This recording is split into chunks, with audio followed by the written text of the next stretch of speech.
What's up? What's up? What's up? What is up? I should say it like Martin, like what's up? What's up?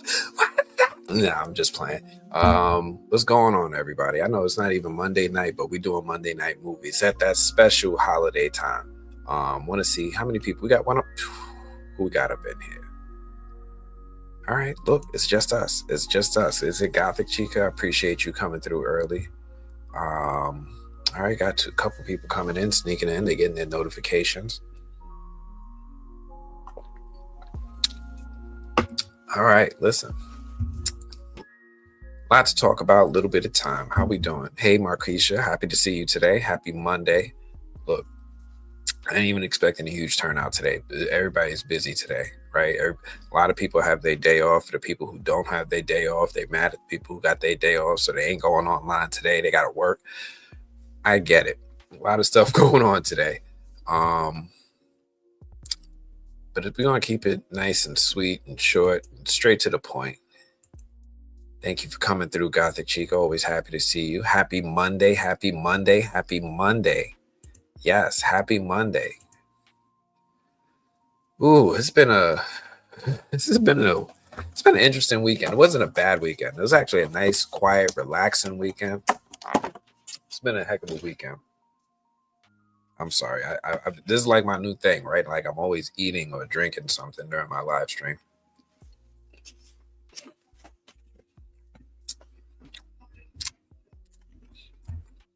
So today, notes, where are they at?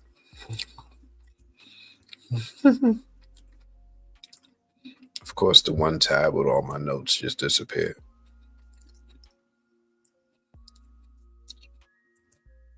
Here we go. Yes, here we go. Now I got it. A couple things I want to talk about today. So, of course, we got definitely going to get to the main topic of the day, Captain America: Brave New World. You know, I'm curious to see what people thought of it who had a chance to see it. I know I posted my out of theater reaction as soon as the embargo lifted. I want to see what everybody's reaction to the movie is now that it's had some time out in the wild for everyone to see.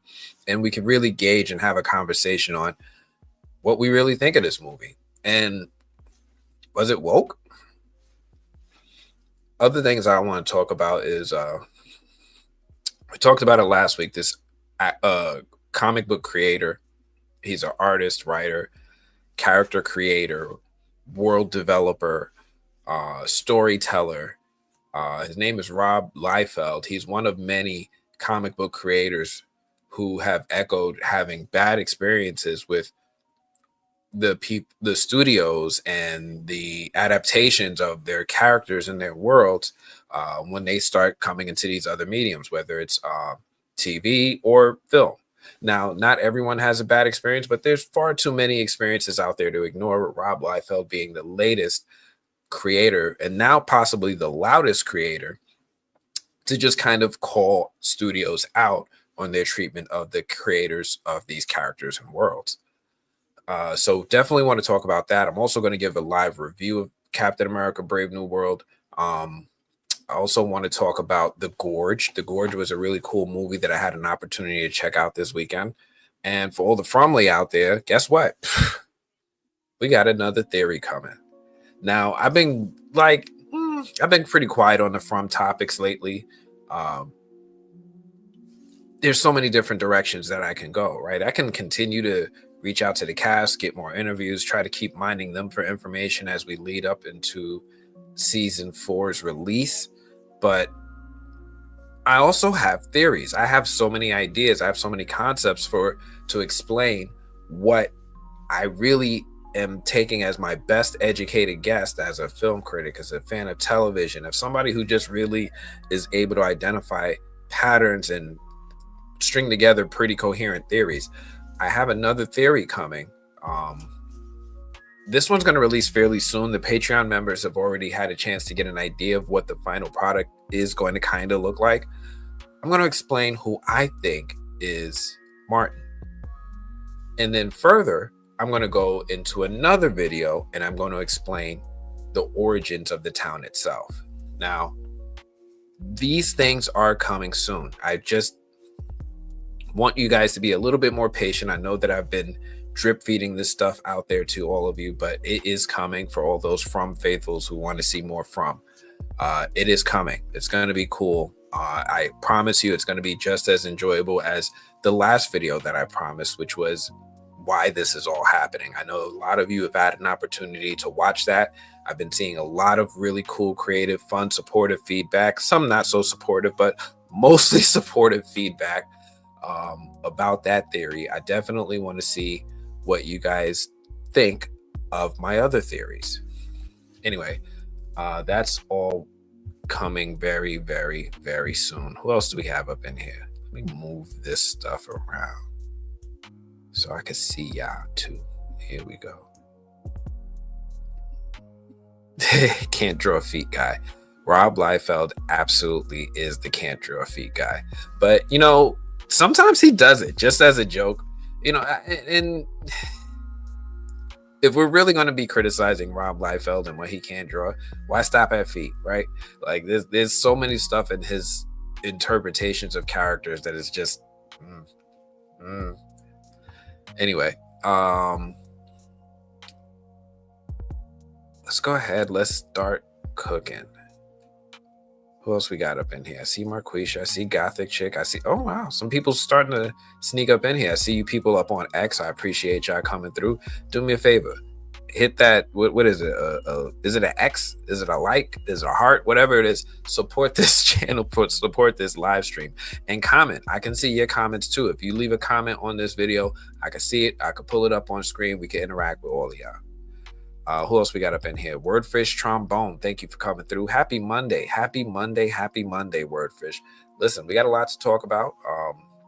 Happy to have you as part of the conversation. Let me know what everybody thinks of this topic. And if you can, hit that like button on your way in. Hit that like button on your way in. Got a lot of cool topics to talk about today. So a new From video is coming. I want to talk about the Gorge. I don't know if anybody's even knows what the Gorge is, because Apple is a little they're a little frumish with their promotion. You know, it's like if you haven't heard somebody tell you about it and what's coming on, you're probably not really paying much attention to what they're putting out there, or if you're even seeing it. So I definitely want to talk about the Gorge. Is that new project for starring Miles Teller. Some of you guys remember Miles Teller as the abs guy, right? He was the abs guy in Top Gun 2. And he was also at one point Mr. Fantastic in the Fantastic Four. He actually portrayed Mr. Fantastic in the most right before the Marvel iteration, the one that ended the Fox iteration. That was Miles Teller as Mr. Fantastic. So you're gonna know him from those projects and a bunch of other projects since then too. But those are the ones that have always stood out to me. I'm going to talk about his latest movies called The Gorge. Now, let's start off. Let me do this, right? How about we take a look at the trailer, right? What's Apple going to do? Copyright flag us? Like that's never happened, right?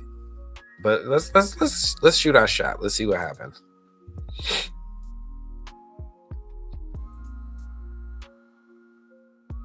Nah, I'm gonna play more of the cut for this trailer. I want you guys to see this.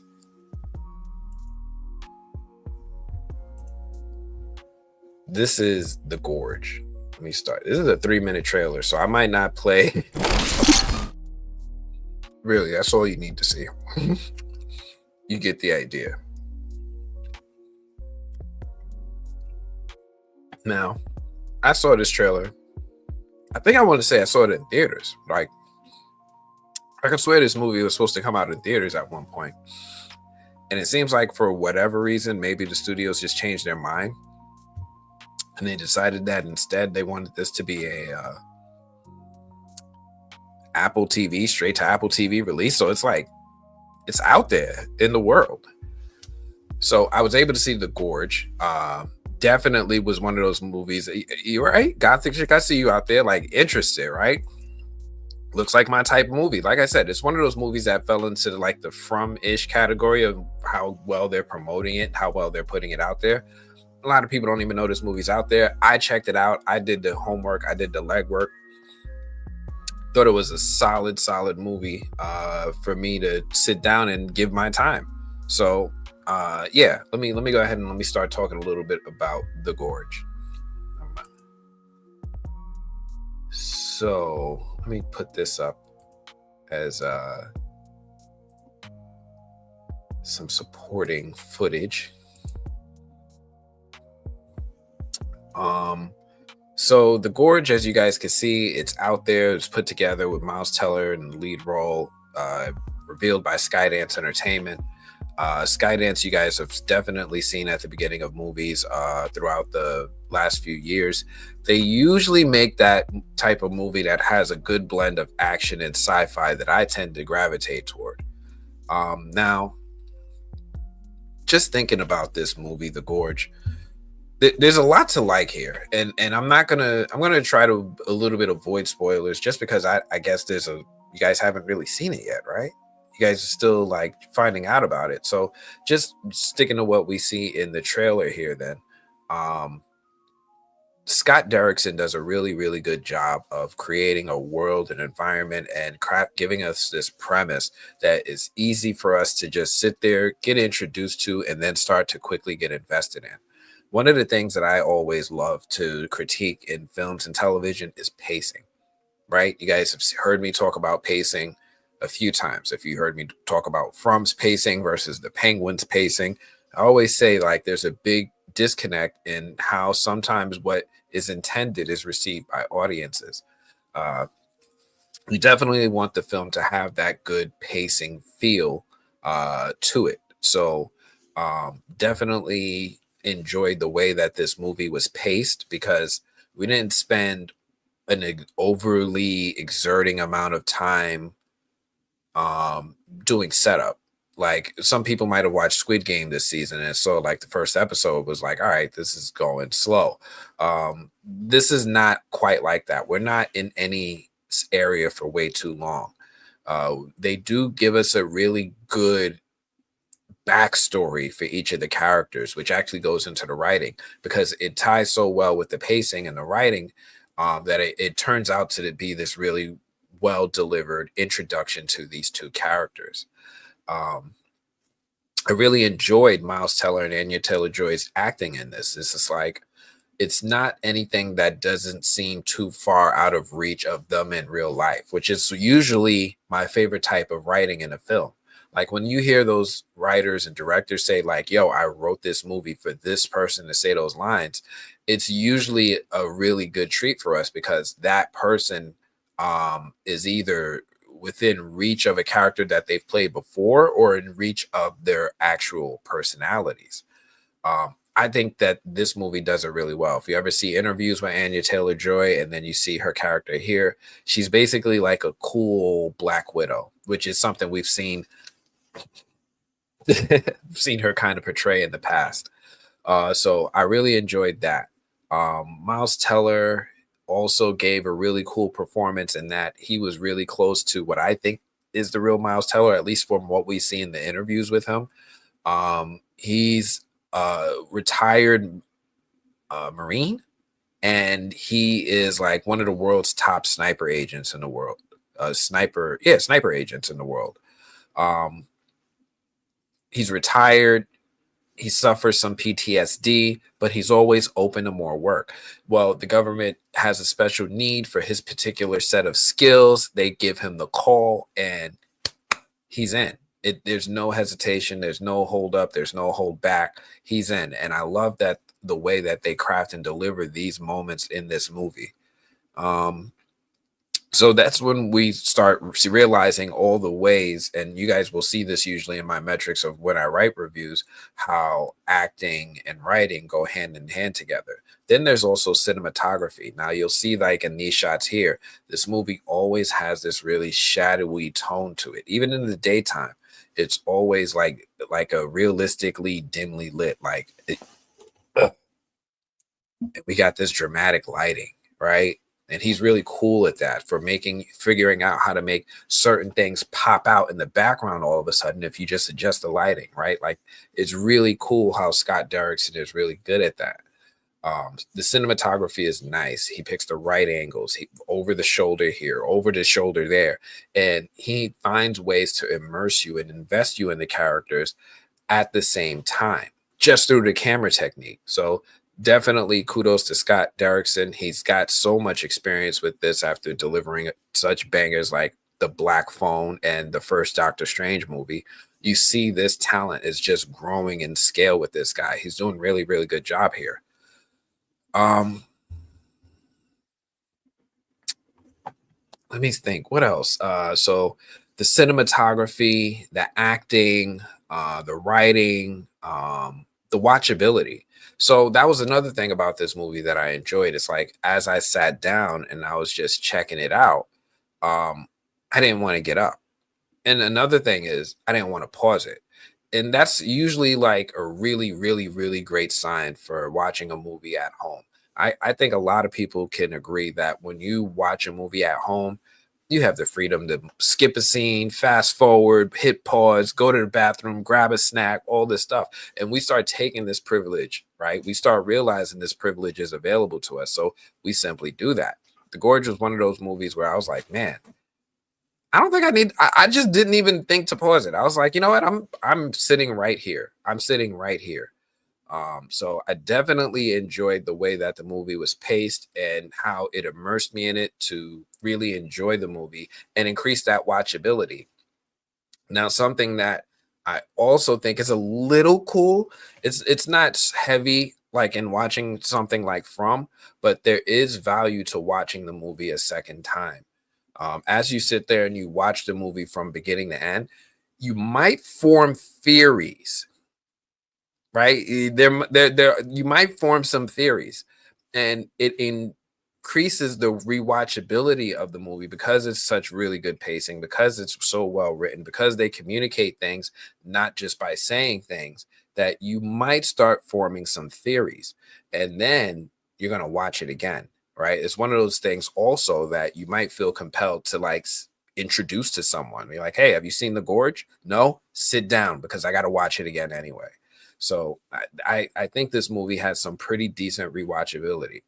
Um, the more I think about it and sit with this movie, the more I actually start to like it a little bit more. Um, so I think the rewatchability is up there. Now, I've watched this movie. If I had to score everything, did I review this one? I don't think I reviewed this one. I think Caillou reviewed this one for the site. And when he watched it, let me see real quick what he gave it. I'll bring it up for you guys. Caillou gave this movie. Oh, his review's not live yet. It's going to be live in about an hour. So, if I remember correctly, he gave this movie a really high score, though. Let me just cheat and peek behind the curtain. Gave it a 7.4 out of 10. So, I agree with that. 7.4 might be slightly higher than I would have given it, but I definitely would have been somewhere between 6.5 and 7. I would have wavered somewhere between 6.5 and 7. Um, but overall, I thought The Gorge was a solid movie. They did a decent job with the script that they had. The CGI and special effects were cool. The action scenes were on point. Let me help you guys out here. CGI was cool. The action scenes were on point. Um, I thought they did a really good job with the cinematography, the acting, the pacing, the narrative, and just getting you immersed in whatever little adventure these two characters were on. Um, Now, if there's one thing I would nitpick, well, there's a couple things I would nitpick. So, as far as the writing being really good at introducing the characters and getting you invested in the characters, it did a good job there. The other thing is it introduces things without really clearly giving you clear explanations, right? It leaves some stuff open for interpretation, but it's not in a good Christopher Nolan at the end of Inception way as to whether or not the top was still spinning or it's going to fall. It was more like I feel like I need another episode. Like if you just give me one more, and I know it's a movie, but if you would have gave me one more episode to just not have to pace it into this or can fill it into this hour and a half or whatever 2 hour movie, and if you had more time to tell this story, I would have gotten some resolution as to some of the questions that are raised. So I did have to nitpick the writing with the way that they raised mysteries without clearly giving us answers.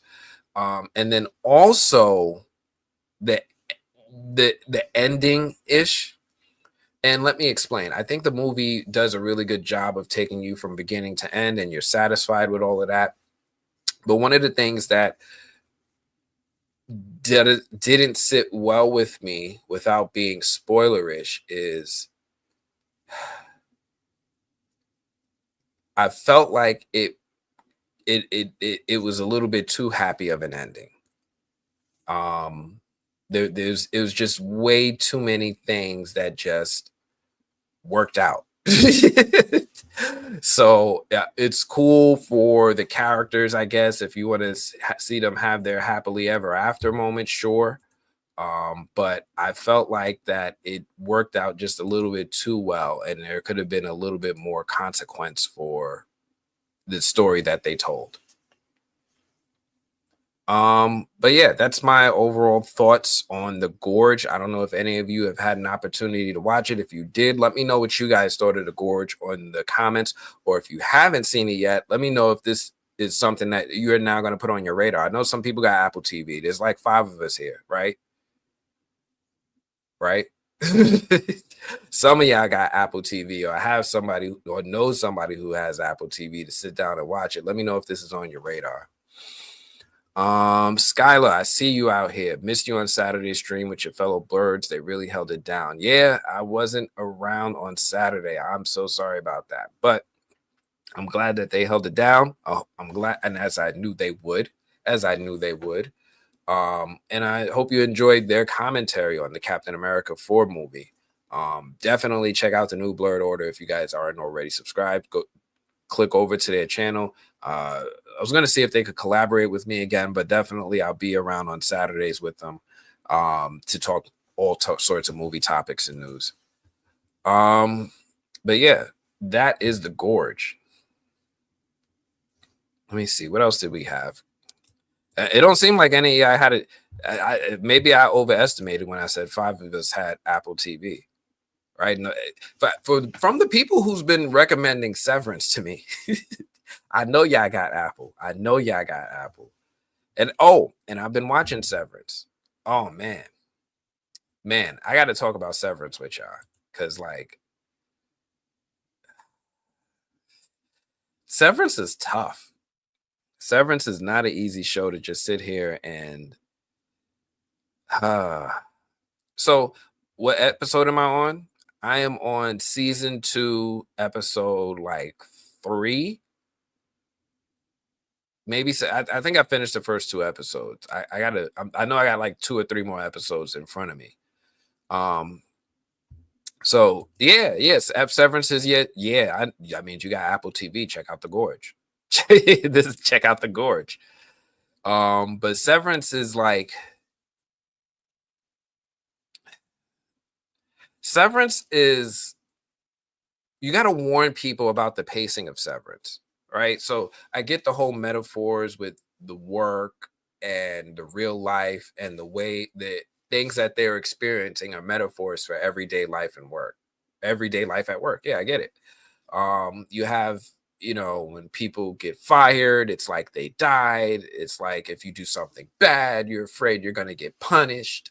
And then when you get punished, they're not going to actually physically do anything to you, but they are going to drive you mentally. They're going to torture you mentally in some way. So I get that, right? Like that's kind of cool. And I get the humor part of that. But I wasn't aware that I was walking into something that is a slow burn. I think there's a lot of people I know who you got to be you got to be a certain type of viewer, right? There's certain people who enjoy the destination and the destination justifies the journey. And there's some people who are the journey. people, and they're like, regardless of wherever we end up, I enjoyed the journey. And there's different stories that could go different ways. I know, like, when people talk about like Lord of the Rings, some people enjoyed the journey more than they enjoyed the ending, and vice versa. Some people enjoyed the ending and the payoff more than they enjoyed the stuff that happened leading up to it. So with Severance, it's one of those shows where I definitely feel like the destination is the targeting destination people, because everything else that happens feeds into the overall larger narrative. But I don't think that the individual things that they do on a weekly basis is strong enough by itself to really be as compelling as the entire ending stuff. Like, the humor is there, but I don't think the humor is the strength of this show. The acting is there, right? We've got this dude who's like, I don't know, I forget his name. The actor who plays, what's his name? Mark, uh Timu Ashton Kutcher, that dude, right? He's there and he's okay, but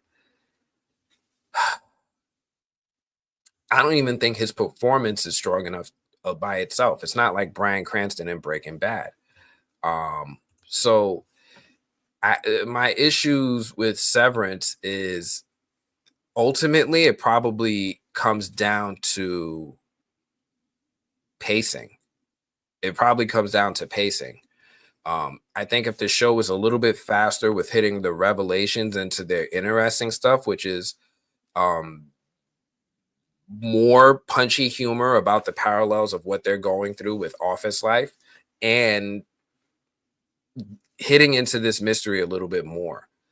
The things that we learn in the last episode, I feel like could have been spread out a little bit more. And when I say the last episode, I mean the season finale. Like, so many things are revealed in the season finale that could have played out sooner. It just felt like something that was just a mad dash to get everything out all at once. Another thing that I kind of liked and disliked was the premiere of season 2. On one hand, I like how they quickly got back to the characters being in the office again. But on the other hand, I was like, the way that they ended season 1, I really wanted more of a cohesive continuation into the premiere of season 2. Like, you can fill in the blanks and you could guess what's happening. But it's not as satisfying to me. So I do like the show Severance. I'm still watching it. But there are things that I want to see in season 2 that were issues to me for season 1. There's things about it I want to see resolved. Let me see what you guys are saying. Severance is my ish. I know. See, I don't think it's that much of a slow burn. Like, we learned that Blank is still alive, Blank's real identity, and we learned that Blank's paintings are all within the first season. Yeah, but that first season was like 9 hours, 9 or 10 episodes, right? And most of that stuff we learned in like the last episode. Like, maybe the last 10 minutes of the episode before that, but then the rest, all that stuff was, yeah. Yeah, Timu Ashton. Anyone the ones for the characters in Severance with the characters from The Office. I guess there's people who are playing types and roles. There's not a lot of characters. You definitely have like your Severance. He's definitely like Michael Scott and Jim. Jim's character rolled into one. Let me see what these guys look like. Let's bring this up. So you've got Adam Scott, who plays Mark. He's definitely like a combination of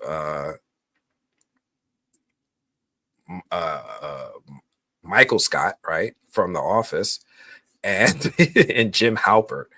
And I would say Helly is absolutely his version of Pam. 100%. John Turturro, Irving, he's definitely Dwight Schrute. And Dylan, he's definitely a combination of what was that guy's name? I'm blanking on names.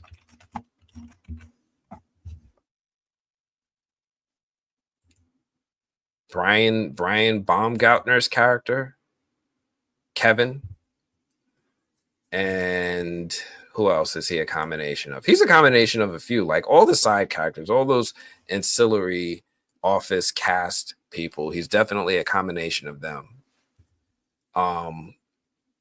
So definitely would see the parallels in the cast of The Office with the cast of Severance. Thank you for pointing that out. Severance pacing can't be worse than From's, though. I mean, think about the last season of From finale. We had to expedition dump what happened to the Village Kids. I agree with that, but the difference with Severance is that they're on their season 1 now. From when they were in their first season, they weren't as slow paced as they are now. That season 1 was moving the story along every episode, and Severance moves the story at a much slower pace. So I think that that's my main disconnect or issue with Severance. Like I'm invested. I'm watching it. It's just it's hard for me to also then have to go and recommend this to people, because I know I have friends who aren't always as easily willing to invest in shows that take a longer time. I'm trying to be careful in my words. They take a longer time to get to those payoff moments, as opposed to them just finding the humor in Severance, because Severance's humor is not it's like there's a lot of people it's going to go over their head. Like some people are not going to be able to get the parallels and what is happening with the characters and what they're trying to say about real office life is like. Not everybody's going to be like, oh, he got fired, he's dead, it's like he died. They're not going to make that connection. Severance is almost a little too, it needs to be a little bit more punchier, a little bit more obvious for people to have that easy to get invested in. It's just missing that one trait. Now, if you're somebody who's sitting there and you're watching it and you know all this stuff just slaps you in the face, you're gonna love it. But otherwise, it's gonna be a challenge. It's gonna be a challenge.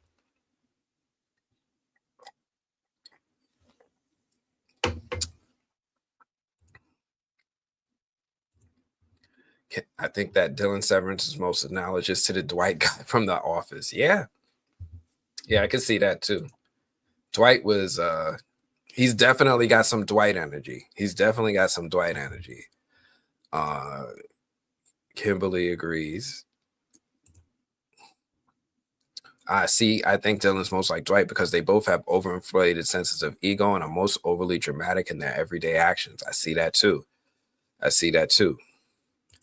As someone who's worked in many offices, this show is so triggering. I can see that, right? Like some of the stuff ain't funny, right? Like there's a lot of us who are like, yo, but they really did fire my best friend though. That stuff hurts. That stuff hurts. So I can see it. I can see how it's triggering. Plus the little micro things like, hey, you guys worked 30 hours overtime in the last 3 days. Here's some pizza. Don't you guys like pizza? Ooh, aren't we a family? Don't we love each other? I can see how that's triggered. Let's see. I get everything in Severance, but maybe that's because my entire career has been in corporate BS, right down to the fake diversity. Uh, yes, yes.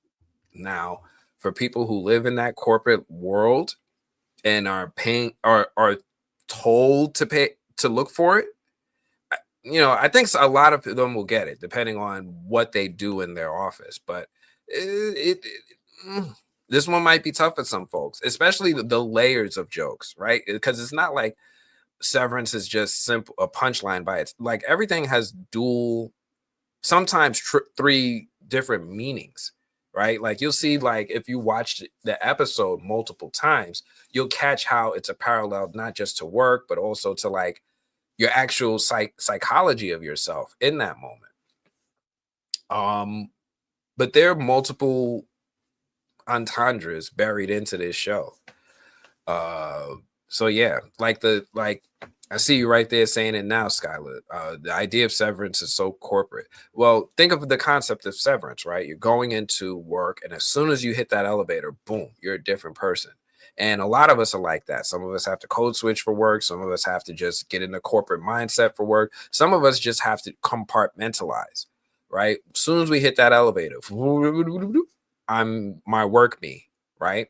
Whatever happened outside of work, that ain't happening here. This is my work life. This is my new family. I spend more time with you in a day than I do my own family anyway. Um, totally get that. Uh, Severance in itself is very smartly written television, but it's just dense. It is a dense show. It is a very tightly compact, dense show. So I think it's not going to. I want it to appeal to more people. It's just hard for me to sit there and recommend to people, especially if they're not already part of a corporate lifestyle, right? Like if I have a friend that's a janitor, he not gonna get it. He not gonna get it. He not gonna get it. If I show this to my friend who works at retail, he not gonna get it. He gonna get some of it. He not gonna get a lot of it. The wellness, the break room, he ain't gonna get that. The wellness room, he ain't gonna get that. He ain't gonna get none of that. Uh Makes my cubicle life personal. It's crazy when I'm watching it in my cubicle. Yeah. So it's triggering when you watch this show and then you go back to work. That's triggering because then you keep seeing stuff in the lens of Severance. So thank you for introducing me to the show. Thank you for ruining my job. Like you feel yourself like when people start talking to you and you start noticing like, wait a minute, I've been talking to you for like 10 minutes and we've only talked about things in the context of work. We are severed. We are fully severed right now. I don't even know how I got here. This is a long tangent. This was not on the itinerary for today, everybody. We just ended up talking about severance real quick. I blame Kimberly because she egged it on. What else? I mean, the idea of severance is so corporate because any Skylar and outer Skylar stay beefing. I ain't got it. I ain't good at the fakery. Listen, it's hard. It's hard. It's definitely hard because the inner you and the out you is like, I got to do this for my job. I got to compartmentalize. But the outer you is like, but mess that, screw that. What did he just say? Like, we start having code switching in our emails, as previously stated, as I stated in my last email. Contact me if you have any more questions. We got that little passive aggressive tone up in there. It's interesting. It's interesting. So I appreciate it for the smartness, but it's like now I go back to work and I see things through the lens of Severance, and I'm like, man, we are really severed right here. You ever go to your work friend's house after work and then realize y'all only talk about work? That's what I'm talking about. The only thing that's missing from my office experience is a loud talker who talks constantly. Give it time. You'll meet him. I am him. See, I had to stop recommending From because two people I got put on the show were pissed at me once they had to go week to week and fell off. Yeah, because it's that indicative of a show, but it also had a fantastic first season. There's so many people who get hooked and invested because of the first season that they're like, I'm in. And they were in by the first episode, right? I put up that thing, the From Challenge, a while back, telling people to watch the first 8 minutes. After 8 minutes, that was it. They were willing to give 10 hours. They knew what they were getting into. And then they went into season 2 and then they kept going. What do you think about the mystery behind the Luminous doing it? I think they're trying to put new minds in other people's bodies. I'm starting to feel like that the mystery of what Lumen is doing is one of those things that'll never be answered. I feel like it's just a literary device to help us on the journey. I don't think this is one of those things that's really going to be a destination answers type of show. And that's the vibe I'm getting from now. Like, I honestly don't think we'll ever figure out what Lumen is actually doing. One thing I've noticed is they haven't actually done anything violent, right? Like if you really look at them, like people are always scared, like, oh, we're gonna get caught, something bad is gonna happen. They don't really do anything. Even when you end up going to the break room because of, you dozed off at your desk for a second, you don't really come back with bruises. Like they just kind of like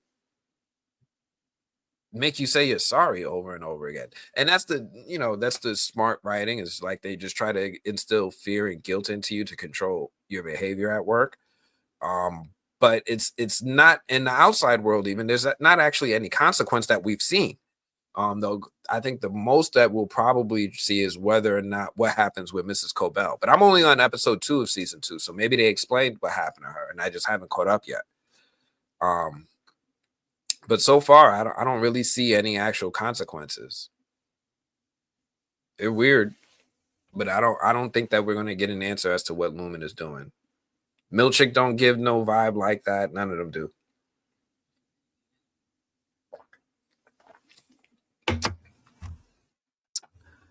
Let's see. Nope, don't hang out with work friends. That's okay. That's not a bad thing to do. You're severed, right? They don't cross that boundary. Work, home. Never the two don't cross the streams. Have you read the Lumen letters, the supplementary piece between the 2 seasons? Lumen is definitely up to something, because why do they have Blank's bodywork of secret? I didn't read the Lumen letter. And I'm going to critique them for that, because if I'm invested in a TV show, I feel like they should tell all of their story in the TV show. Now, you can have supplementary things that support what is told in the TV show, but nah, I ain't see none of the Lumen letter, nor was I aware that it was a thing. But Severance is cool. I don't know if it's one of those shows like E-Man suggested, like, would I cover the season 2 Severance? Am I going to really sit there and study the imagery for the hidden messages? Who was that over Mark's shoulder when he came? Like, I don't know. It's I'm curious. Maybe I'll make it a poll. I'll put it up. The season's not over. We could pick up where they at now and just keep going. But I'll put up a poll and see if anybody is interested in Severance enough that we cover it. That's fair, isn't it? Anyway, let me move on to my next topic for today. Severance was definitely a sidetrack. Cap. Oh man, did I even Captain America. We talked about the Gorge. There's that. Captain America didn't read the comics. And this is something that's been like on my mind for a while now. Like,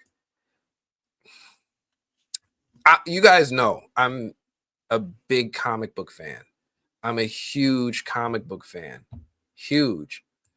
And I have a lot of Captain America. Look, I have Captain America #1s. I have a few of them. I just bought the latest #1. I just put it in my chair. I'm a big comic book fan. So this kind of broke my heart when I read that Anthony Mackie says he avoided the comics before playing Cap.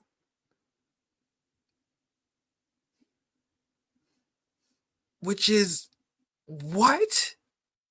So what?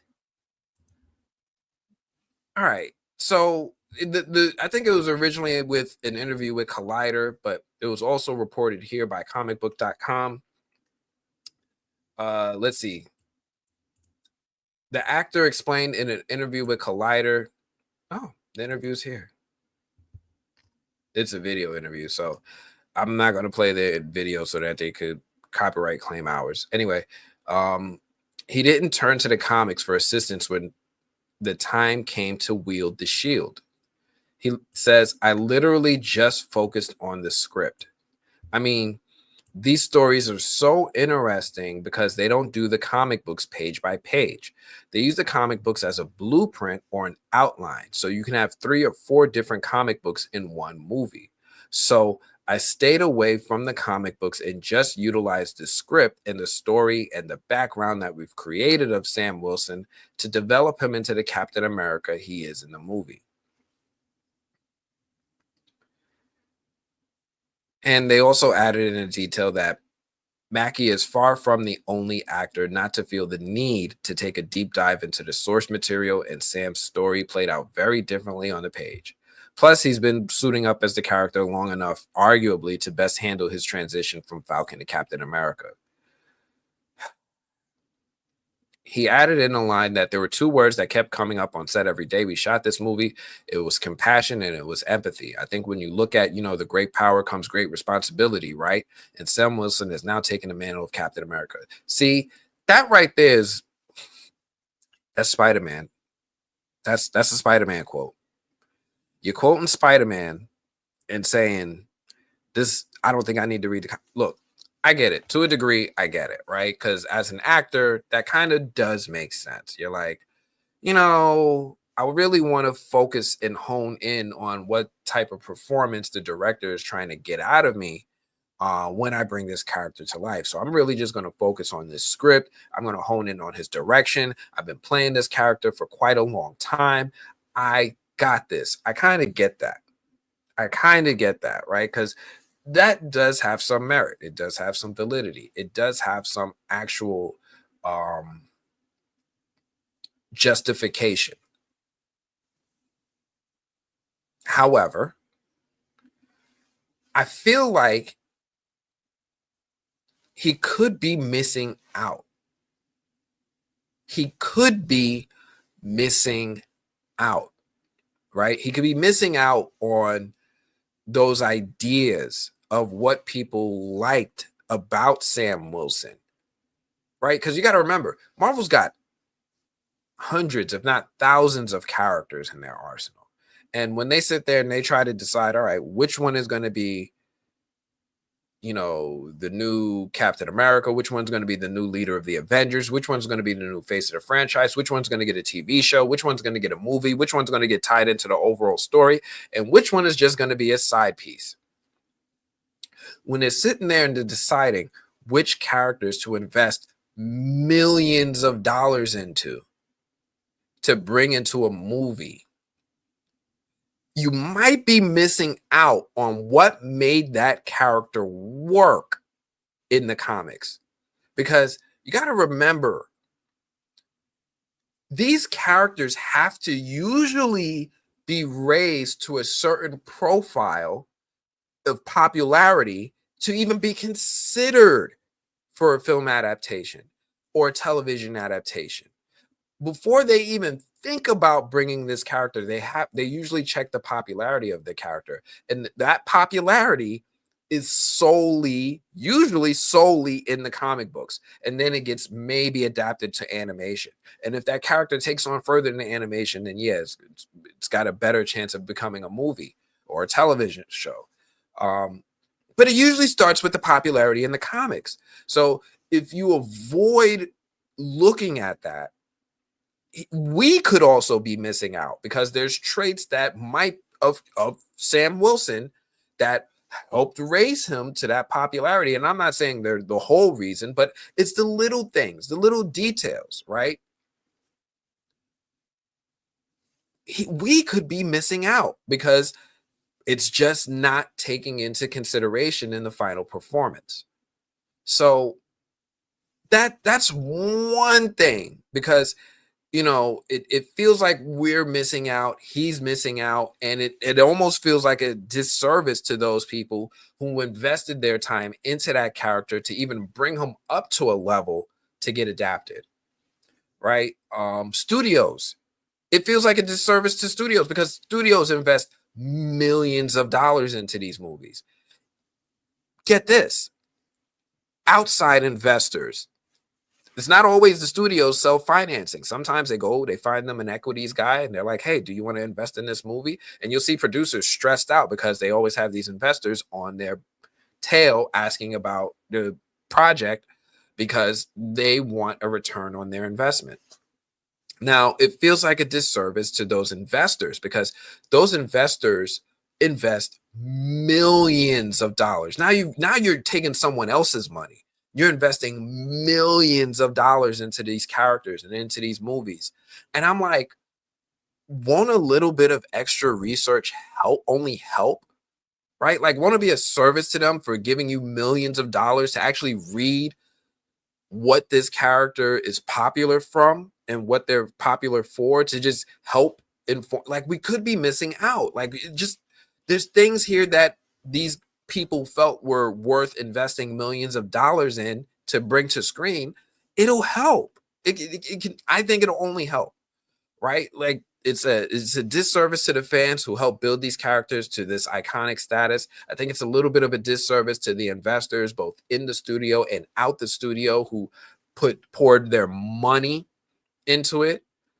And it's a disservice in the final product. Now, this isn't a full knock on Captain America, because there's a lot of movies that are guilty of this. Like, I don't think there's anything to be gained by not studying the character before you, like, think about it this way. You never, ever hear an actor say, oh, I'm about to play James Bond in a movie, but I've never seen a James Bond movie before. Right? That's like Anthony Mackie, Sam Wilson saying, I've never read the comic book of Sam Wilson as Captain America before. You never hear people like it would be unfathomable to think that somebody's about to play James Bond and they've never seen a James Bond movie before. They would never even fix their face to say that, right? Because if they even get a whiff that they're on an interview and they're about to admit it, they're going to go home and watch James Bond that night. All of them. Or at least the ones with Pierce Brosnan. I mean, or Daniel Craig. Like, you're gonna get a sense of what made James Bond work. But you never hear them say anything like that. But it's easier, I think, to be dismissive of comic books from Hollywood than it is for anything else, especially other Hollywood projects. They're just not going to be as dismissive. But it's easier for people in Hollywood to be dismissive of comic books for some reason. Now, again, I'm not saying it as a knock to this movie, because I actually enjoyed Captain America 4. I'm not saying that the comic book actors need to be like scholars, right? Like, they don't have to know these characters like the back of their hands. But, just skim a Wikipedia page or something. Come into a Reddit group. Figure out which stories were like really popular for this character. At least like read a couple pages. Read a couple panels. Read the comic strip from the Daily News. Please. Right? Like, I think it's just going to make things better. Anyway, man. He didn't read the dang on comics. He didn't read the comics. I can't believe it. Let me see what you guys are saying about this, because I went off a little bit of a rant.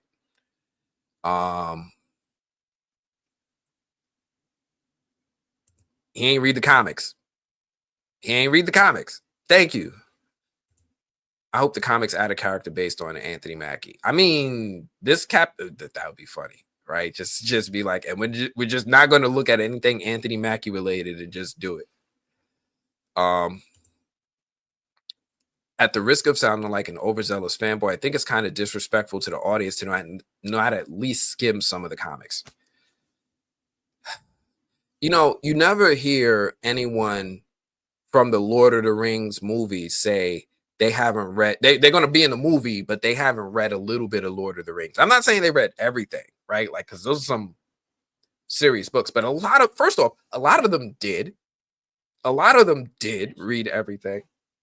But a lot of them will at least tell you, hey, I've read the sections that pertain to my character, right? If you love or hate Rings of Power, you will hear these actors talk about to the books that they've read of Tolkien. Like, all of them, at least all the ones I've interviewed, every single one of them has given me that hint that they've been reading the books, in addition to their script and their performance, to learn what it is that they think audiences might be looking for. Marquisha, research. Yes, research. In 2022 interview, MCU producer Nate Moore said that Marvel doesn't like to even hire Marvel comic fans as MCU writers. The disrespect starts at the top. Nate Moore said it's more of a red flag if you're a comics fan. So I've read this before, and I met Nate Moore, and I got to talk to the dude. He's an interesting man. He's very confident in what he's saying. So I feel like that he's always saying something that is fairly accurate to the perspective from the Marvel from the top. And I think that this all goes back to that committee that they once had helping inform the stories in the MCU and then the disbandment of that committee. Now, you guys might have heard me talk about this committee before. This committee was made up of like Joe Quesada. For those of you who don't know, Joe Quesada is if you like the Daredevil show, it's because of Joe Quesada's and Frank Miller's take on Daredevil. Now, Joe Quesada, especially with Born Again, probably has the biggest influence. You can see it just from you can tell from the art style, the way he draws Matt, the way the storytelling that he was on with Daredevil back then is what we're seeing in the Netflix shows and what we'll hopefully see in the Disney Plus show. Um, Joe Quesada was part of this group of consulting creatives that were informing the MCU in its infancy. I think Joss Whedon helped put this group together because Joss Whedon was at time also writing with Marvel Comics. So Joe Quesada, Brian Michael Bendis, I think Jeff Loeb, and a few other comic creators who also had aspirations for crossing over into the film and television side of things. They were consulting with Marvel in the early days. They were informing all of phase one, all of phase two, all of phase three. And not everything worked because Iron Man 2 didn't always work. A lot of things didn't always work, but one of the biggest things was that a lot of it did, and a lot of it helped grow the MCU in its infancy. I think the breaking point was Captain America Civil War. They were already planning Infinity War, Endgame, and Civil War was supposed to help kind of move the characters in the right direction where they needed to be. And the creatives were saying straight up that they didn't think the movie Civil War would work because Marvel didn't have the rights to all of the characters that, and this is all stuff that's been reported, so take what you want with a grain of salt. But the issue was that they didn't have access to all the characters to that what made Civil War work in the comics so well. And because of the creatives and the executives at Marvel Studios were bumping heads, that creative group was disbanded and they were dismissed from providing further input into the MCU. And since that time, you've seen a shift in how projects are adapted. I think WandaVision was the first loosening of the chain. Um, Maybe beyond that, because WandaVision was probably kind of somewhat, it was loosely inspired by what Tom King put together in the Vision series, but it was also very original. Um, but you see the difference. And I don't think that left a really good taste. I don't think it left a really good impression with their Marvel executives about how important the actual comic stories are when they're making a movie, when they're making a television show. Because these comic fans could be vocal, we could be obnoxious, we could be loud, we probably said something wrong, and it's like, well, get out, you're no longer invited. You would think Kevin Smith, somebody who's been a comic book creator and a director, would have worked with either Marvel or DC at some point, but they didn't. Joss Whedon was the last. So yeah, they're not allowed in the conversation anymore. And again, I think it just left a bad impression with the studio executives as far as comic creators and their input and how important their stories are.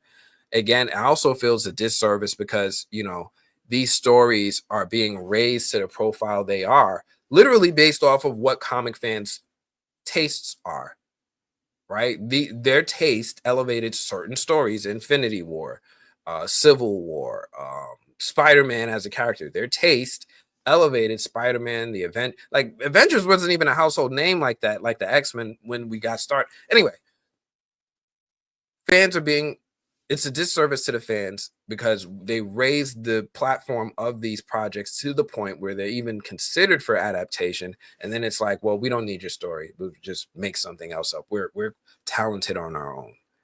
I feel it's a disservice. It's a disservice. Now, not to say Civil War didn't turn out to be a fantastic movie, it did, but I'm gonna tell you right now, it is a pale comparison to what the Civil War story was in its original writing. Originally, it was Infinity War level of storytelling, and it got adapted into something that's good, really, really good, but it's not the same scale movie or story at all. Not even close. Um,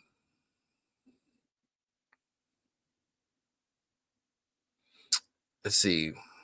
What committee they disbanded when?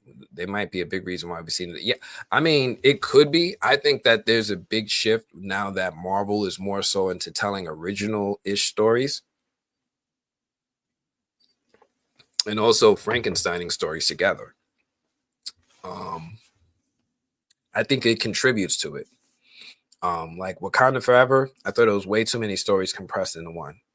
It's just way too much for me. And then I felt like it was a disservice because one of the biggest, biggest appeals of the animosity between Wakanda and Atlantis with Namor is the center of it all is the beef between T'Challa and Namor themselves. Shuri is filling the role in that movie, and it's not the same. It's a pale comparison to the history of T'Challa and Namor, in my opinion. Um, they aren't making comic book movies; they're raping IP for money. I mean, yes, and I wouldn't say they're doing it's that egregious, but I think it's just a disservice at the very least. Like, invested a lot of money into these comic book store based off of the stories, and I'm I feel like they're not given the priority. Again, imagine somebody didn't read Tolkien before making Lord of the Rings. Imagine a James Bond actor going on an interview and fixing his face and saying, I've never seen a James Bond movie, but I think I can do it all just from the script. Fans would be in Reddit posting away until their keyboards were smoking. It would be happening. X, oh my gosh, X, where people feel the most opinionated, it would be number one on trending in a heartbeat. Yeah, it's a disservice at the very least. WandaVision was such an amazing show, but even the Doctor Strange director didn't even watch WandaVision and didn't know he was retreading certain things. They got to work better together. WandaVision was a great show. I dare you to read the Vision comic book that it's based on, because Vision's story there could have benefited from some of the details in the comic. I think it did a good job aesthetically from the looks, but there's certain details about what was happening to Vision from beginning to end to help that could have helped. He had a decent arc in this show, but it only helps. Comic book fans are the core of the fan base, but they don't want to include us in that process. They want our money. Well, the comic book fans alone don't make them profit anymore based off of how much they're spending in budgets. Comic book, like if it was just comic book fans that came out to watch a movie, it was like the Marvel's box office. It was just us, just us was there, just us. Black Widow, just us, only us, right? Eternals box office. You know, they need more, and that's what they're chasing, is finding a way to. They're trying to simplify it. They're like, you know, if I have just a character and the basic idea of the way that he's supposed to be portrayed, then I can do storytelling. I'm a showrunner. I make TV shows. I know what I'm doing. I can just make it my own thing. And sometimes that works. You know, sometimes you end up with like Matt Reeves and what he's doing with Batman and the Penguin, and he's taking his own interpretations of characters. The Penguin in his show is nah, there's comic book roots there. I'm sorry. I almost forgot what I was saying. Like I never read Batman Year One. Nah, there's a lot of comic book roots there. I take it all back. It's just Marvel right now. Um,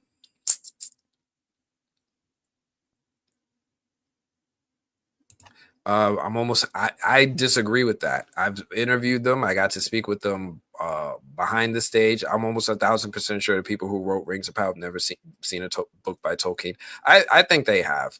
I think that they choose to do a lot more original stuff with it. But I think they've read it. Um, but yeah, Anthony Mackie didn't read the comics. I think it's a disservice for the fans and for all of us. We built these characters up to this iconic status. I feel like that the executives, the actors, everybody should put some respect on that, straight up. Um, Now the other thing was this kind of leads into my next topic, which is that Rob Liefeld is leaving Marvel. Now, we talked a bit about this last week, right? With Rob Liefeld talking about how he was not treated nicely at the Captain America premiere, and he felt like, you know, Kevin Feige didn't treat him the greatest. They didn't treat him like Justin Baldoni. They didn't go that far. But he didn't feel like he was given the the sense of importance that he felt he deserved. Um, Now this was covered by a few places, but I'm going to show what Deadline reported. Because they're probably the most reputable, one of the most reputable sources we have out there. Now, Rob Liefeld is the creator of Deadpool. If I remember correctly, I think the rumor was originally he was creating a design for a character that was supposed to be a new costume for Spider-Man. Spider-Man people kind of rejected it, and then he instead used the design for, to create the character known as Deadpool in the pages of the New Mutants. I want to say it might have been in X Force. Um, but Deadpool was created by Rob Liefeld and perfected by many other creators who followed him. Now, a lot of people have mixed feelings about Rob Liefeld. He's not always popular for his anatomical depictions of characters in comic book art. He might not always draw feet. Um, but he did create some cool stuff and he was super popular and he still is super popular in the world of comic books. Now, he talked about what happened to him as at the July premiere of Deadpool and Wolverine. Now it was wild because I feel almost really close to this story because I was literally walking down the block and then I was like, oh snap, there's the premiere of Deadpool and Wolverine. You guys might even see that in some of my out of theater reaction for that movie.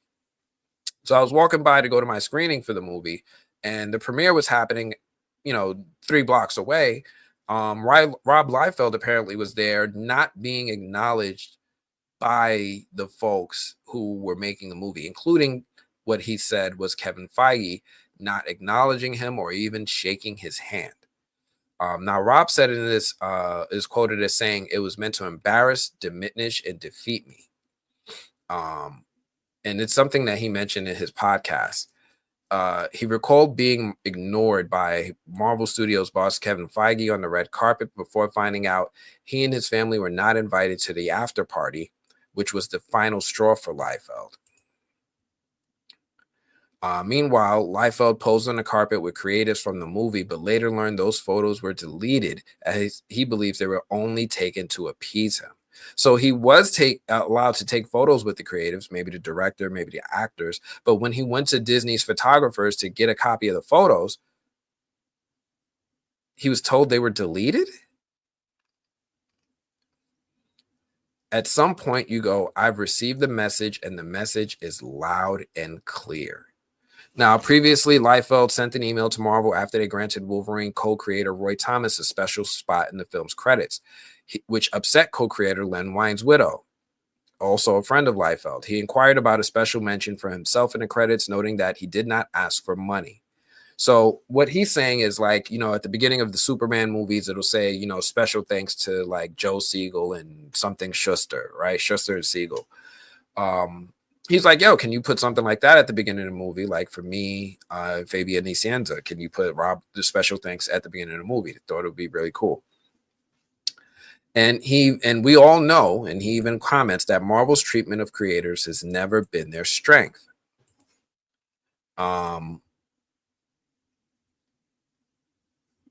And he touches on what I've just been mentioning. Without the worlds, the characters, and the concepts that we create, and in this case, the world of Deadpool, there are no films to shoot, no blockbusters to distribute. I am not the easy button at Staples. I am the human imagination behind it all. Which is wild to me, which is really, really wild to me, because when you really think about it, right? Marvel doesn't really. You guys didn't even know about the comics committee, right? You guys didn't know. Joe Quesada, Brian Michael Bendis. Do you even know these names? Brian Michael Bendis is the creator of Miles Morales. Do you know this name? You would think you would.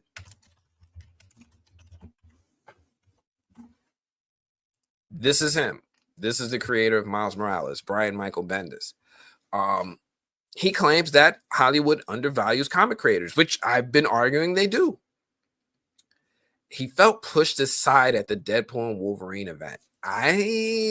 That's kind of messed up. If you're the creator, you take a pose, you pose for pictures with the other film creatives, and you can't get a copy of the photo. It's digital. It was deleted. Imagine, like, you. Here's my thing, and it feels like it's an issue with comic books specifically. You never see creatives from other mediums treated like this on a big scale as Marvel films. It just does not happen. I watched that you watch Apple TV shows, and whoever is the creator, they're getting acknowledgement right in the opening. It's there. You watch just all right, how about this? Think about this. Imagine it's, I don't know, the premiere of Harry Potter 4. Harry Potter 4, right? Coming out. It's a big movie. Everybody's hyped. This world is going crazy. It's the fourth time we've seen these characters. This is going to be awesome. Oh, snap. There's J.K. Rowling. Imagine J.K. Rowling walking the red carpet for the premiere of Harry Potter 4. And then, I don't know, the CEO of Warner Brothers doesn't know who she is. Like, just walks on by, doesn't really acknowledge her. Just, I never, who's that? The Help? I have no idea who is making me $1 billion at a movie. I have no idea who made these worlds. I don't know. Just gonna ignore her and act like I don't see anything. Oh, how about this? It's season 4 of Game of Thrones, and George R.R. Martin is walking down, and he's like, "Yo, I want a picture with the cast. I want a picture with the cast, with the creator."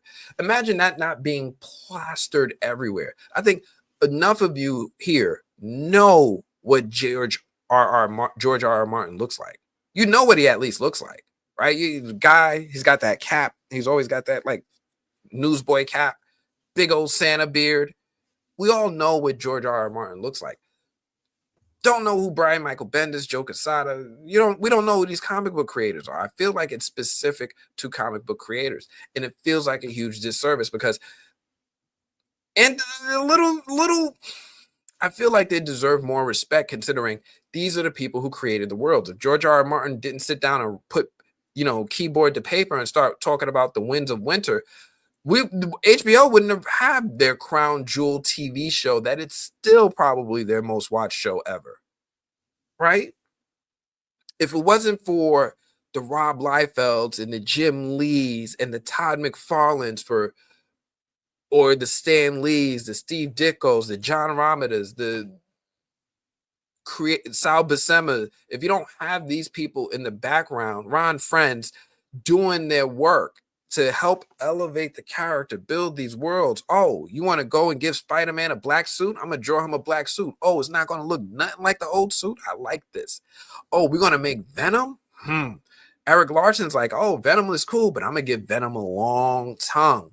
If these guys didn't add these little details to make these characters transcend in popularity, because Venom was popular, but Eric Larson made him a little bit more popular with the drool and the tongue.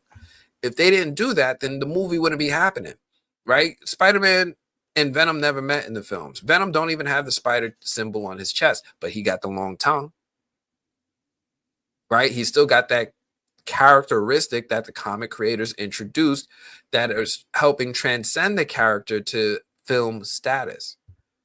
You know, I feel like these creators deserve it. Matter of fact, let me make sure y'all know what Eric Larson looked like too. Right? Let me make sure you know what my man Eric Larson looks like. He is him. This is Eric Larson. You might see him at comic book conventions. He's out here. He's still out here. Creator of Savage Dragon. Show you guys what Todd McFarlane looks like. I know a lot of you probably have a better idea of what Todd looks like. You know some of his art. You know the way he drew the character. He created Spawn. Know what Todd is out here working with. These creatives made the characters that are making these executives and these investors a lot of money. It's weird to me that Marvel puts into their contracts that I want. Now this might not be true, but I've heard, and it was reported to before, that Marvel puts in their comic book creators contracts that any character that they make under the House of Marvel, they don't own. They don't own. Not even a little bit. They don't get any payout. They don't get nothing. Nothing is promised. Now, if a comic book company decides to say, oh, Todd McFarlane, you created Venom, I'm gonna give you a little bit of kickback because the movie's making, I don't know, 800 million in theaters. Here's, your cut. Thank you for creating him. It's not promised. It's not promised. It's not promised. That's why Todd pushes Spawn so hard. He's like, I own this. I own this character. Whatever Spawn does, I'm getting something for my creative input, for my creation. Whenever he works with Marvel or DC, he don't own that. He don't own none of that. Jim Lee doesn't own none of that. Even at DC, he don't own the characters that he creates. He doesn't have any legal rights to them. Marvel keeps them. DC keeps them wholly. What are we saying out here?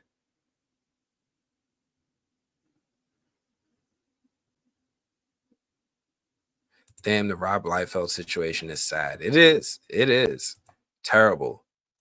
They definitely deserve more respect and recognition. Again, imagine J.K. Rowling or George R.R. Martin walking a red carpet and people are like, can you just hurry along? It wouldn't happen. It just doesn't happen. Right? I think these creators deserve more.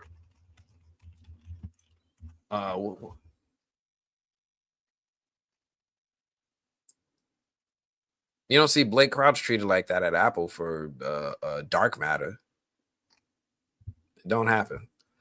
Anyway, but yeah, Rob Liefeld, he's sick of it. He's done with it. He's leaving Marvel. He's not writing anything else. He's not doing any more Deadpool stories. He's not doing nothing else. And he dropped some recent comics that have been doing really well for Marvel. So that's it's not like it's gonna be the end of Marvel, but that is definitely a loss for fans, right? That the creator is now separating himself from the character and he's distancing himself from Marvel altogether. So really sad to hear that. I think it's going to be a punch in the guts for fans, and we're just gonna hope Marvel does better. I don't know. This is getting wild. But what do you guys think? It's all part of how Hollywood has been shifting. The studios don't care so much about the creatives and creativity; they just care about the dollars. Yes, yes, yes, they do. But I mean, you know, if it, yeah, I got nothing. It's just sad.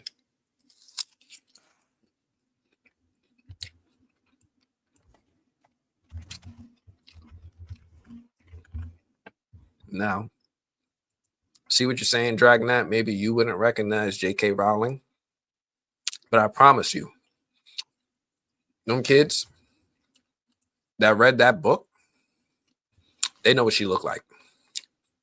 Hmm. And if she got in the elevator with them, that elevator's getting stuck. They're gonna break that joint on purpose. They're gonna find ways to find time with her. Now she's say what you want about her for her uh views, but she's usually identifiable to the fans.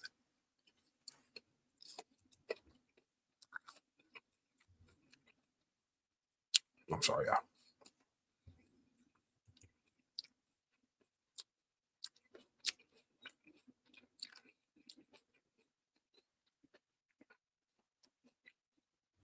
Now, my next topic, I think this is my last topic I had. Captain America 4. Now, for those of you who saw my out of theater reaction, um, I enjoyed it. I enjoyed the movie. I even encourage those of you who had the opportunity, who were on the fence and needed something to do Valentine's Day weekend, check it out. Go see it. I saw a lot of early reactions and early reviews for this film online, and let's just say it was divided. Like I came out of the theater for my screening, and I was looking online the next day. Let me see what people were saying. Let me share this tab instead. Right, people were they were mixed. They were mixed. Like if you look on IMDb, it's got a 6.1 out of 10. Rotten Tomatoes, 50%. And even my usually most trustworthy place, Google users, 63%. Right? So Metacritic, 42%. It's looking like a dud. But I'm gonna tell you right now.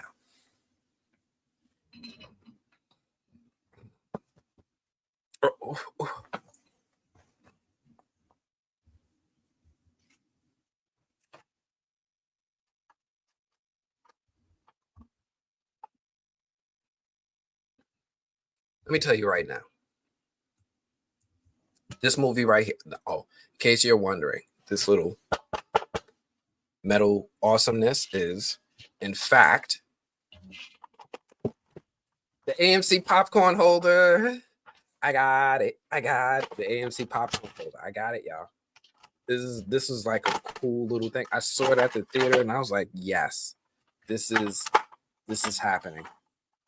This is happening. This is happening. It's a popcorn holder. It's the wild thing. All the people in the movie theater was like in shock and awe. Even before the movie started, they were like, "What? Where did you get that?" So yeah, it's a cool little popcorn holder. It's actually a metal shield. It's got a really solid paint job. I thought it's got the luster pretty perfectly. It's got all the little nooks and details in the shield, all the little etchings that I thought were really cool. You can see all the new updated point design. I really enjoyed this. Cool little toy I got. Marvel's not sponsoring or endorsing, nor did they give me this for free. This I had to pay for. But it's a cool little shield. I enjoyed it, and it's a little bit of indicative of what I felt overall about this movie, Captain America 4. Now, I know again this movie has got some divisive reactions. People are all over the place with their reviews. If you saw my out of theater reaction, I enjoyed it. I thought it was a cool movie. I think you guys might enjoy it too if you give it a chance. Uh, so let's talk about it a little bit, right?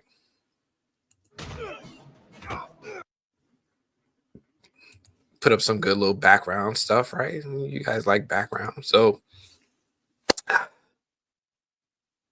let's break down everything, right? There's the jaw dropping action in the movie, some head scratching moments in the movie. Um, and what the hell did they do to Isaiah Bradley's hair in the movie? Like, yo, this is some wild stuff. So sit down, relax, let's talk about it. So picture this. It's been 5 months since President Ross, played by Harrison Ford in this movie, has taken the reins, right? He is now POTUS. He's in charge. He is commander in chief. And the world is in a bit of chaos. Things are getting a little out of hand. There are celestials' hands coming out of the earth. And he reaches out to Sam Wilson. Yes, Sam Wilson, Anthony Mackie, to reassemble the Avengers. The same guy who caused the disbandment of the Avengers with the Sokovia Accords now is like, you know what?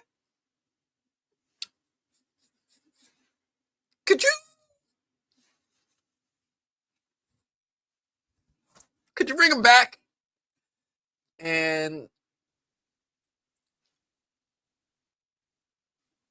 the vibe of the movie, with all of this in mind, from the beginning, it makes you wonder if what you're seeing is just going to be the dawn of a new Captain America, fresh for the job, taking on and earning his mantle, or if it's just going to be a rehash of what we've seen before. Is it going to be like Winter Soldier light with, a modern twist? I think the movie does a good job. It doesn't waste any time right from the beginning, right from the opening sequence. We see epic fight scenes that remind us of classic Marvel moments. Um, there's definitely things that you're going to see right from the beginning. You're going to be like Falcon and Winter Soldier vibes. You're going to see uh, Captain America, the Winter Soldier movie vibes. Um, you're going to see some of the classic Cap charisma and attributes right from the beginning. And that's cool. But then you start getting into the story and you start realizing it's not just all punches and action. There's a storyline about stolen adamantium and political tensions that make the movie really feel like more than just a superhero flick. It's got this espionage. It's got that grounded feeling like, somebody stole something. We got there's a mystery here. There's a political intrigue going on. There's a lot of additional things going on with the movie, and besides just people in costumes punching other people in costumes. So I think that it does a good job at setting the tone and getting you intrigued by the type of story that they're trying to tell. There's also, I won't say this.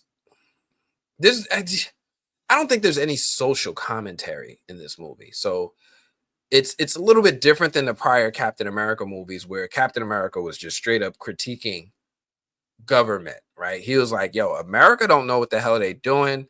I don't agree with everything. Like those other Captain America movies, it was like, aside from when Captain America was just straight up fighting Nazis in the first movie, like Captain America 2 and Captain America 3 was all about Steve Rogers was like, yo, you guys, I don't know if I want to fight for America. I don't think this shield stands for America. Like his Captain America, like Chris Evans, Captain America, was always going against the government. He was like, yo, you guys are trying to hurt my boy Bucky. I'm gonna be a fugitive and go out on the run and fix things from the outside. I'm gonna figure out what's going on with Bucky. And you guys are infiltrated by Hydra. You guys are Nazis too. I don't really work with the American government because they had that and they had that social commentary that America was just turning into the new Nazi party. Like they were like Captain America with Chris Evans was way heavy with this social political commentary. And this movie, I think, instead is a lot safer. They don't really go into the political commentary. Now, some people might think, and oh, you got a Red Hulk who it happens to be the president of the US, maybe that's political. It's not. There's really like Harrison Ford's Everett Ross is so far removed from politicism. It's wild. The most you have is what we've seen as the evolution of that character of Everett Ross, which is homie having a temper and still it getting him into trouble. Um, so it touches on those, like I would say the most social political thing they probably touch on in the movie is probably the prison system. Um, and political trust is as usual with Captain America movies, but the prison system, like what it does to black, not even black, just people, what it does to people and how it makes them like, don't come visit me no more. I'm a broken man. Like it breaks people. That's probably the most political thing in this movie. Um, and that's probably the most amount of thinking you're gonna do while watching the action scenes. Now talking about the action scenes, I gotta say, Sam Wilson, yo, the way he handles that shield, the way my man is handling that shield, like he's out here pulling off some super soldier style type moves. Like the way he gets into work with that shield, like I was in shock. I was in shock. I was like, yo, will you learn to do that at? Like, like he was pretty good at the end of Falcon and the Winter Soldier. My man is Steve Rogers level with the shield now. Like he's and he yo, you'll see. If you haven't already seen the movie, I think those of you who have will agree. Sam Sam learned how to handle his business with that shield. Now, the choreography in the movie with the shield, but everything is on point. The fights are pretty solid. Every punch, I think, feels like it's been dialed up to 11. There's some things that I think is a little much, especially for somebody who ain't got no super soldier serum. Like that shield should have shattered his arm a couple times. And I think I saw Sam punch through concrete. I think I saw Sam, like, he like Bruce Lee'd his fist through some. I'm not saying he can't do it, but it does seem super soldier-ish. Um, but I think it was pretty cool. The fights really cool. They're gritty, right energy. And then they supplemented with the soundtrack. They put MOP, Annie up, jack that fool, Annie up, kidnap that fool, get him, get him, get him, get him. Like the way that they do that, I thought was really, really cool because it was it felt, I just like that music. I just like MOP. I was like, yes, this is where we are now. I support all of this. Um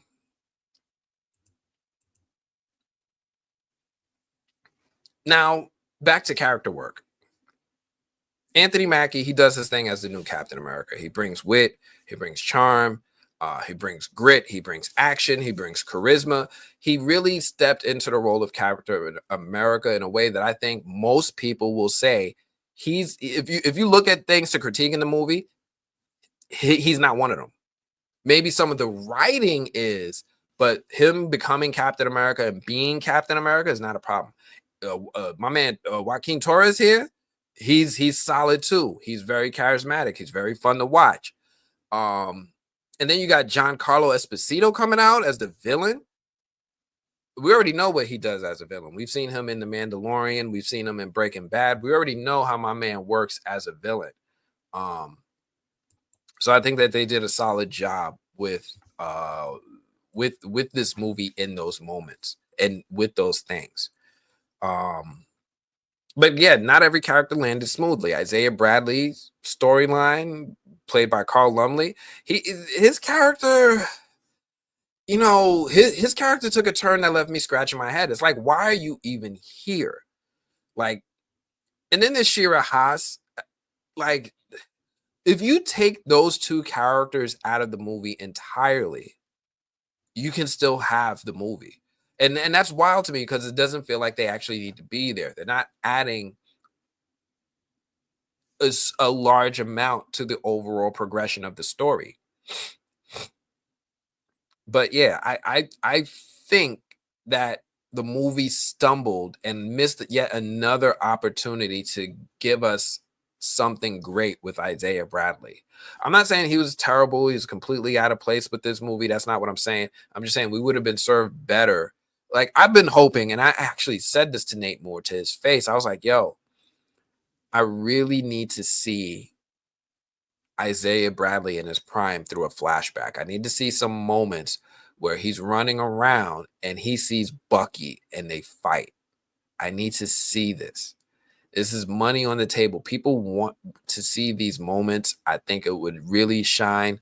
I think Isaiah Bradley has so much potential as a legacy character to fill in the blanks in Marvel's history in the 50s. We got Michael Douglas's Ant-Man. We got Lawrence Fishburne's Giant Man. We got uh, uh, uh, Janet Van Dyne with, oh man, why am I blanking on her name? Michelle Pfeiffer playing her. We've got all these actors who can help fill in the blank in the 50s. Let's just jump with it. We got Captain America now too. It just feels like a missed opportunity. So, and Shira Haas, man, she is a tiny woman. That was so distracting. Like she's really cool in the movie. She's fine. I don't have a problem with her performance. Uh, Sometimes she was a little distracting because she is such a petite woman. And also because she didn't need to be there. It's like she was added on. Like she's such a phenomenal actress. I know at one point that she was going to be introduced as her Israeli superhero character Sabra, but because of social climate today, they kind of scaled all of that back. So it felt like she was superfluous to the rest of the story. She just wasn't as important. And if you cut her and Isaiah Bradley out, you can kind of still have the same movie. Um, Another thing, the leader, right? Tim Blake Nelson, right? He shows up and his character seems more like a quirky throwback to a video game enemy than an actual Marvel villain. Like he seems so secondary. If you look at all the marketing and everything leading up to this film, it seems like the Red Hulk is the villain of the movie, but it's supposed to be the leader, Tim Blake Nelson.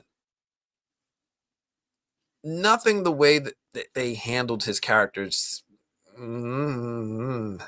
got issues with it. He doesn't seem important. He seems secondary. He's just a guy that happens to be doing things while they're trying to do other stuff. He's more like a nuisance than a threat. I know if you were to compare him in other Captain America movies, he's supposed to be like the Baron Zemo of this movie, but he never really quite reached that status, even though he's supposed to be, right? Like he's the spiritual successor or the spiritual Baron Zemo of this movie.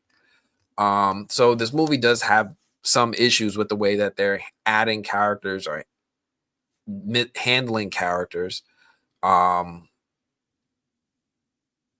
Did I even talk about the Red Hulk? Like the Red Hulk was cool too, because I liked all the action. I liked the way that Ross teased his character all throughout the movie.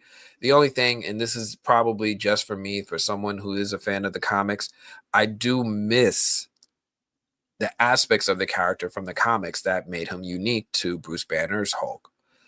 He seemed more like a Hulk like Banner in that he transformed when he was angry. He was a separate personality. He didn't seem to have control of his uh, actions as the Hulk. But it didn't have any of that other stuff that I know from the comics. In the comics, he's in full control of himself as the Hulk.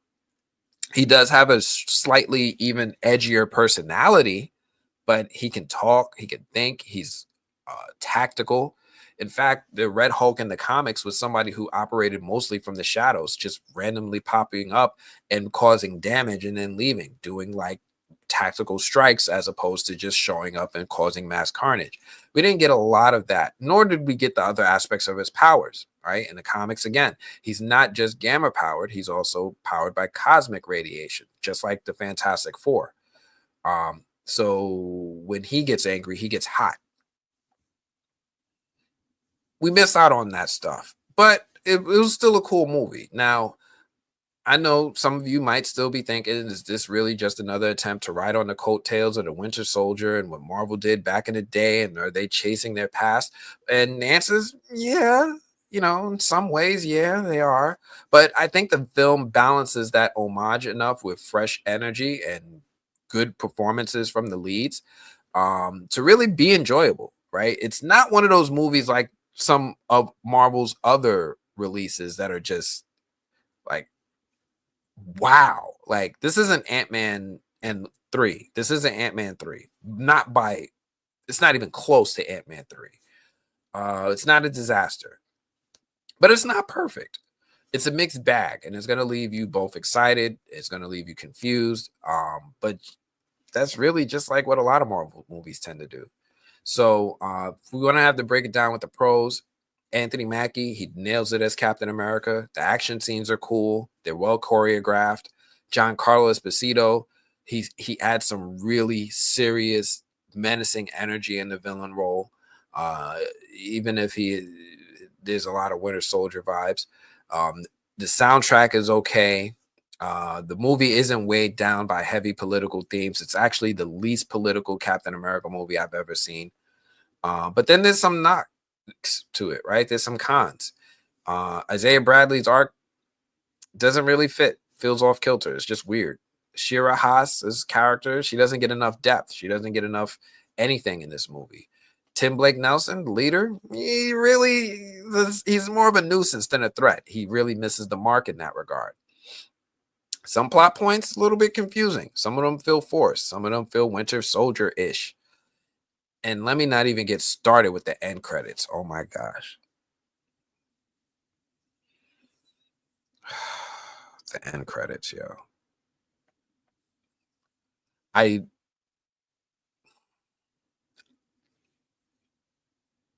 You can wait for Disney Plus for the end credits. It's it's fine.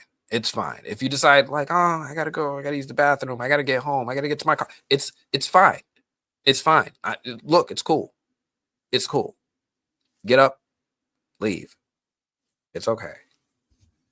At the end of the day, Captain America: Brave New World, like I said, it's not a blockbuster. It's solid. It's not perfect.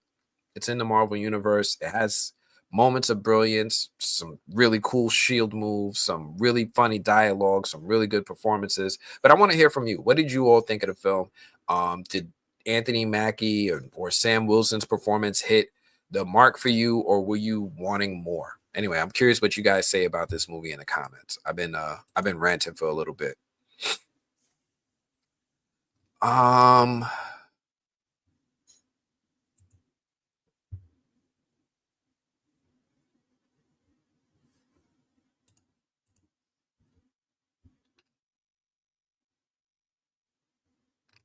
uh it cut me out.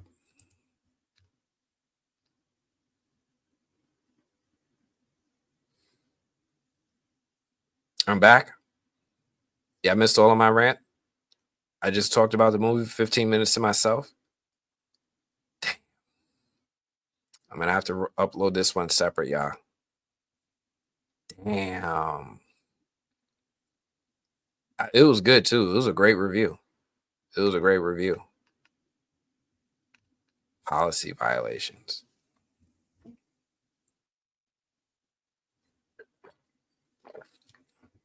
I'm sure this didn't happen on Twitter.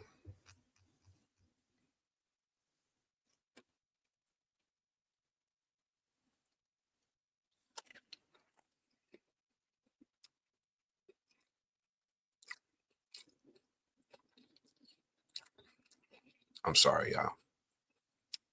I'm gonna upload it separate.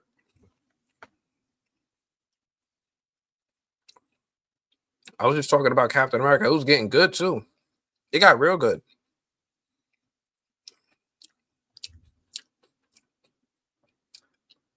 Disney don't play, man.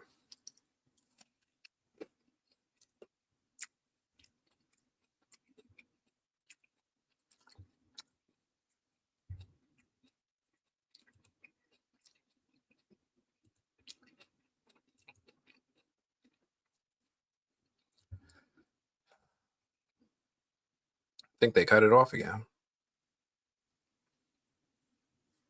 All right, well, shoot. I guess I'm gonna have to wrap up. Anyway, look, guys, sorry, I don't know what happened, but thank you for those who are able to watch. If you're new here to the movie blog, do me a favor, please hit that like button, hit that subscribe. Otherwise, I'm gonna have to check you all later.